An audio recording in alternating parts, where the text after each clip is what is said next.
EdTech sector? Any raise of hands? Okay, thank you. How many of you thinking that you need to build a product in EdTech? So today we're going to talk about how AI can be used to close these gaps. And first of all, I'll just start with what our organization does. So we at Curriculum Associates are fanatic about student outcomes. The purpose of the company is to make classrooms better for students and teachers. Obviously, in this age, we need to be at the cutting edge of technology to leverage technology for the benefit of the students. Before I go there, let me ask one question. How many of us at the beginning of the academic year took a test and then started studies? Anybody? I remember taking tests at the mid-year, quarter, end of year. Anybody took an assessment at the beginning? Okay, in the Western world, and especially with our iReady as a product, we do the assessment at the beginning of the year. We assess a child, whether they are at that grade level, and based on that, the teacher can identify where the gaps are and then have a personalized learning for the student so that the child can fill the gaps and do the learning as per their own pace. Now, how does that happen? I'll just talk about it. Apart from that, we have another amazing product called iReady Assessment, which is a voice engine. Now, you might ask this question, when we have Alexa and Siri, why do we need this voice engine? And this is a proprietary voice engine built by Soapbox and which was later acquired by Curriculum Associates. This voice AI engine is trained on a child's voice data aged from 2 to 12 years. So which is very unique, right? Could we have done, like take Alexa or Siri or any of the LLMs that are there and done a patchwork or modified it to the next level? But we thought that is not going to take us where we want to take. There is a lot of human, as a child, if I don't like the product, I'm never going to again look at it again second time. There is no connection with the tool. If they like a toy, they like a toy. If they don't like it, they're never going to touch it, right? So whatever we build and deliver has to connect to them emotionally. And that is why this voice engine is so very crucial as a part of the assessment. And at the end of this presentation, I'm going to show you the demo of how that works. So as I said, iReady is our assessment platform. Again, it is an adaptive assessment. It's a 45-minute test at the beginning. A child can take the test. Based on the output, it will tell whether you are at the grade level, you're above the grade level, or below the grade level. Once I identify that I'm below the grade level, say for example, it says Teja is poor in geometry, and I'm at the grade 2. Now, what are my gaps? And that is where the curriculum gets built for that particular child. And that's how the learning happens. What is a learning gap? So, as we all know, it is a disparity between what I have learned or I have matured versus what I'm expected to know, right? It could be at any grade level. It could be even at the employee level. Say, suppose you expect an engineer to be in your assessment in an organization at level 8. And as a developer, I believe I'm good at it.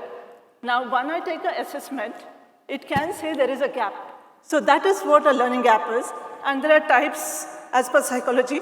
It could be a skill gap, motivation, knowledge, environment, and communication.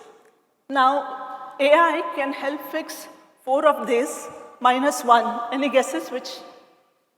Anyone can guess which one it can't help? The environmental gaps, basically.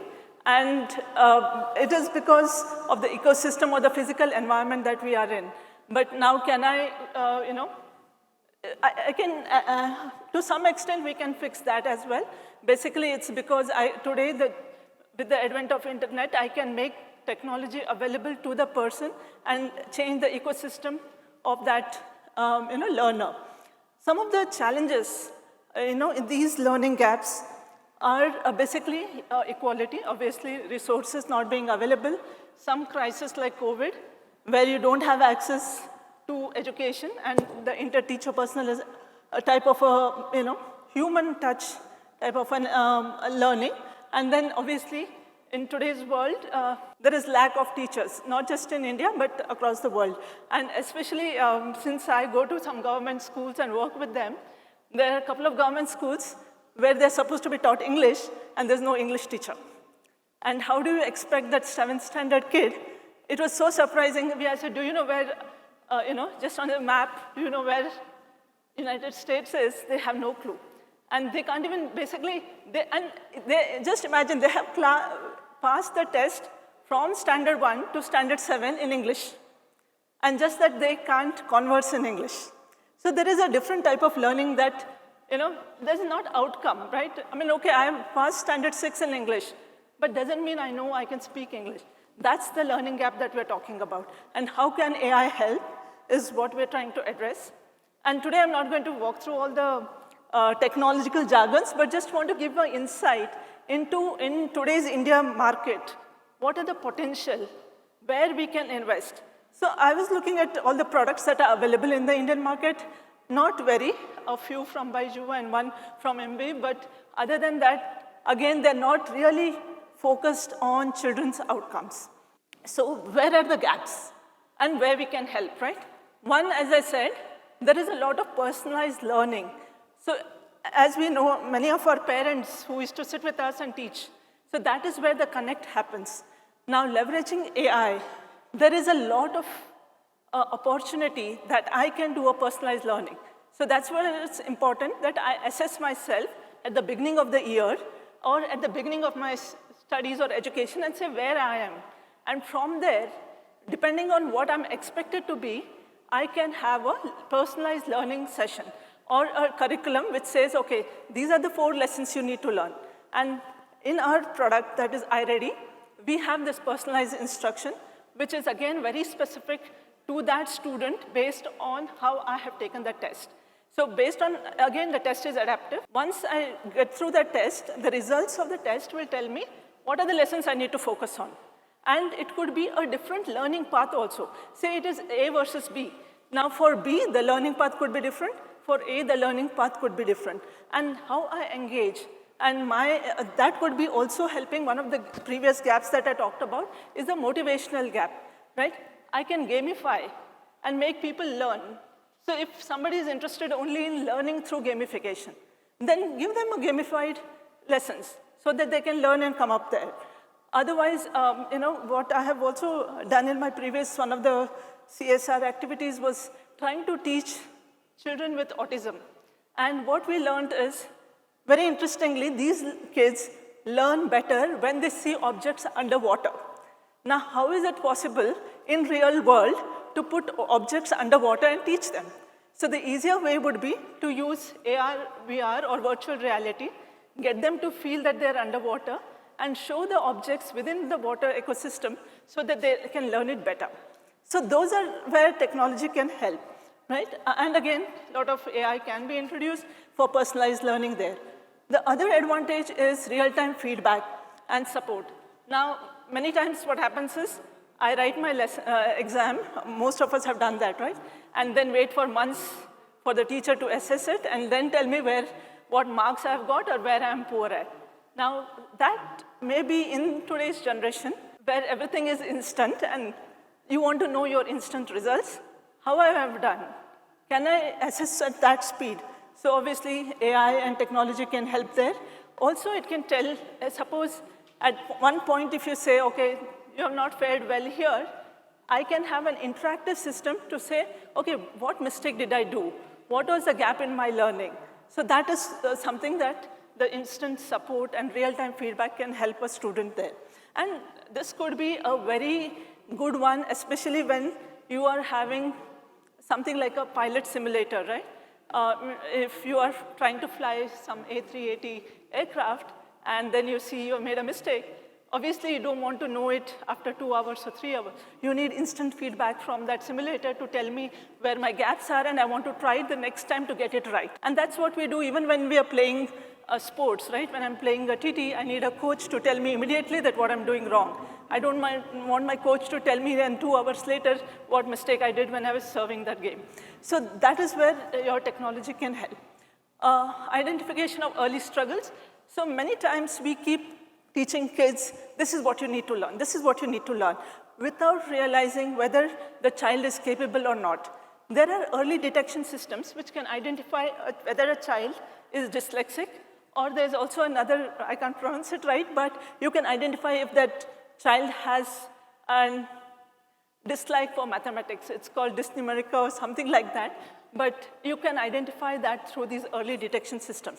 And based on that, you can, again, tailor your learning.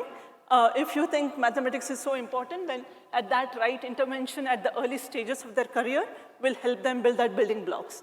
The last one is increased accessibility and equity. Many times I have seen, and when we are working in the lot of children in Northeast, we have all the ample material that we have to teach. It's all English-based, but many times they're not able to comprehend English, and had somebody explain them in their local languages, they would have fared very well. Now, with advent of all these technologies, can I do that for them? Yes, absolutely, the answer is yes. I can help them learn in their local languages in something that they can understand. And also, earlier thing is, I needed a teacher who understood Manipuri to go and teach a child in Manipur. Now with all these AIs and all the bots that we have, perhaps they can translate it in their language and made it available over the internet or virtually, then the child can learn. Now from the educator's side, for the teachers, again, where do we see the value of a teacher? When a teacher connects to a child on a human level and a one-on-one basis. Now, obviously, with the large number of student population in the schools and lesser number of teachers, it is very important that we value teachers' time, and AI as a system can help them do their grading, build their curriculum, build their lessons, so that we are freeing up teachers' time to do what's more important for the teacher. And then again, the demo will show you also what I'm talking about here. And then, of course, the allocation, again, predictive analytics, prescriptive analytics, what we heard. How do I optimize my resources? How do I get the right things at the right time? So, and this also helps schools to say, okay, how many teachers I need based on what the learning gaps are, and so on and so forth. What are the challenges? If you're trying to build a product, what are the things that I need to keep in mind, right? One, it has to be human-centric approach. It cannot be, okay, because we are dealing with children, and obviously adults also, it will be very important, but more for the children is they need to connect at a human level. We have to build their cognitive skills. Now, can I make a gamified solution which will give answers at just a click of a button? The child is never going to learn. We need to challenge their mental abilities to say that they're learning, they're understanding. It's not about I'm showing them a math solution and they just keep doing it, right? We have to build their cognitive skill. And we owe it to all the engineers and developers who are building tech solutions that we do not over-engineer, over-automate, so that we are making human minds less cognitive. So we need to keep that in our mind, give the right number of challenge, and at the same time help them learn. Ethical oversights and algorithm biases. This could happen when you are collecting a lot of data for training your models.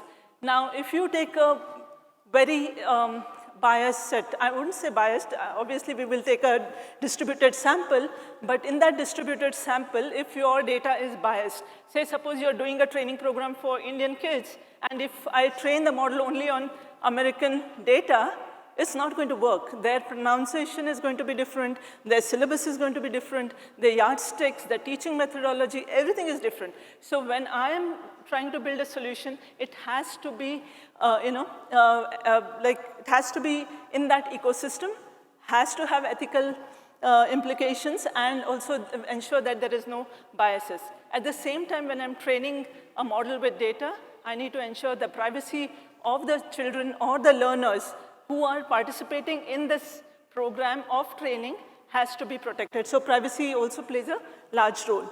Obviously, digital inclusion, all the tools that we give while we build, we should not build it on a very expensive ecosystem where the marginalized people would not have access to it. Again, literacy gaps. There's also, while we have all the tools, not everybody is educated to use AI tools. So again, it's imperative on us that how do we ensure these tools are at the hands of everybody at scale. And as we said, all what we build needs to go through continuous evolution and also keep making sure it is the right thing to do as we go along. So this is what we do. We serve around 14 million students and 1 million educators. And I'm going to show the quick demo, which will show you how our voice-based proprietary voice engine is helping students. That's not going to help because what here, but if you'd heard the voice, it would have been the best. This particular child is having a different accent. And when she's speaking and they're reading a paragraph, which ideally teacher would listen and say whether they're doing the right pronunciation or are they not doing the right pronunciation. So that's where the child, every kid in the classroom is reading at their own pace at the tablet. And once done, the teacher gets to see all of this, the entire class is done, they finished that reading. It is like a teacher is sitting with every child, but in parallel, almost 30 kids are reading at the same time, and then the teacher gets insights, and once that is, reading data is updated, the teacher gets insights for all the 30 kids. And it is like the child feels that every teacher is sitting with me and I'm learning it. So this is how a teacher would get all the information, and then clicking on that person, it will say, where did that child miss the spaces, whether the punctuation was said right, all of that. So I would have loved if you guys heard that audio. But yeah, that's how it is, and that's iReady is our flagship product. So thank you. That's a quick thing that I wanted to share today.